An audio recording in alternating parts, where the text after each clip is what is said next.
માંડવી સાવ સુકાઈ ગઈને લઈ લીધું થોડું ઘણું ખડ ને બોલાવ્યું હાથીમાં બાકા ઝીકી।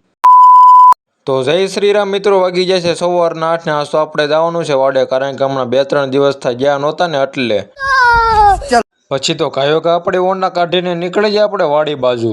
તો ફાઇનલી મિત્રો પહોંચી ગયા વાડી ને આજ તો વ્યૂ છે એક નંબર, ખુલ્લું આસમાન છે આજ। પછી તો સીધો વયો વાડીમાં, કારણ કે ત્યાંથી લેવા નથી આપણે દાંતડીને કરવાનું તો માંડવીમાં નથી સીધો વયો હારી માંડવીમાં ને એમાં થઈ ગયું છે ખડ, એટલે બોલાવવાની છે ઓનલી ફોર નાની નાની બાકા ઝીકી।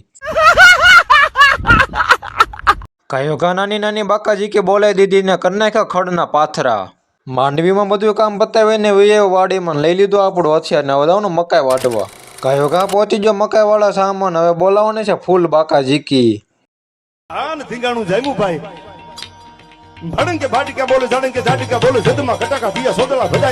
મકાઈ વાટી નાખીને કરી નાખ્યા પાથરા ને બાંધી લીધા 2 ભારાનો। ગાયો ઘા આપણે 2 ભારા હારી નાખવાના સનેડાની લારીમાં। ત્યાં તો આવી ગયો ગરમા ગરમ રગડી ચા।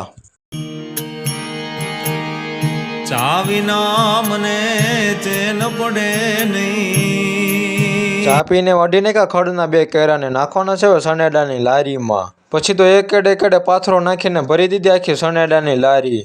ત્યાં બધું કામ પતાવીને વયો મકાઈ વાળા સામાન, એમાં હાંકવાનું છે આજ તો એકલ્યો હાથી। પછી તો ગાયો ઘા કરી દીધો આપણે હાથી હાંકવાનું કામ ચાલુ।